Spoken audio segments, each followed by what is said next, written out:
Ұлы күйші, қазақ күйінің атасы және өздеріңе белгілі көптеген күйлердің авторы Құрманғазы атамыз милиция бөлімшесін қалай шошытты? Достар, бұл видео басталмас бұрын арнаға тіркеліп, лайк басып, пікір қалдырып кетеміз. Күй атасы Құрманғазының өмірін айтпағанда, өлімінің өзі де құпия сырға толы.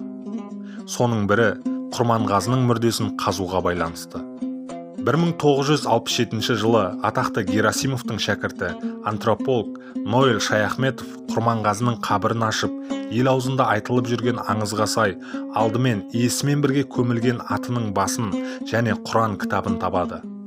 Шынында да, күйшінің қолдары екі тізесіне жететіндей ұзын болыпты және жон арқасында жалы бар екен. Ел ішінде жалды Құрманғазы аталуы осылайша расқа шыққан.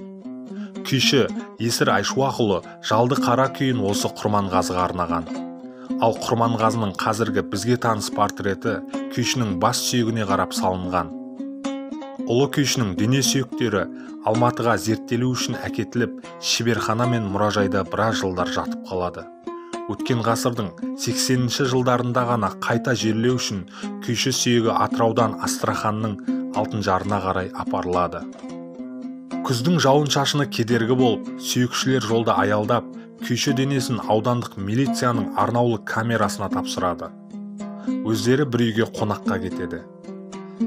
Бір уақытта камераның қоңырауы еш себепсіз қосылып кетіп, безілдеп қоймай жатқан жайында жайсыз хабар түседі. Шошынған жұрт аста-төк жайылған дастарханды тастай салып, милиция үйіне шауып келсе, безілдеген қоңырау үні басылмапты.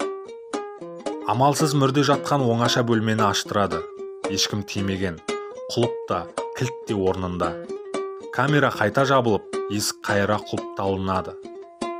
Бірер сағаттан кейін қонақта отырғандарға дабыл қаққыштың қайта қосылып кеткені жайында хабар түседі. Жұрт жылы орны мен енді ішкелі отырған ащы суларын тастай салып, қайта шауып барса, кезекші милиционердің екі көзі атсыздай болып кетіпті. Дабыл қаққыш безілдеуін қояр емес.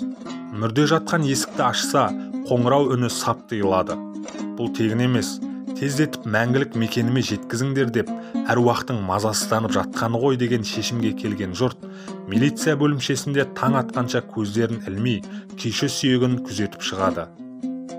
Содан сүйекшілер әруақты адамның денесін Ресейдің Астрахан облысындағы Алтынжардағы қабіріне аман-есен қойғаннан кейін ғана демдерін бірақ басыпты. Ұлы күйші өзінің әруақты адам екенін осылай аңғартса керек. Достар, сендер қалай ойлайсыңдар? Бұл болған оқиғаға Құрманғазы атамыздың қатысы қанша?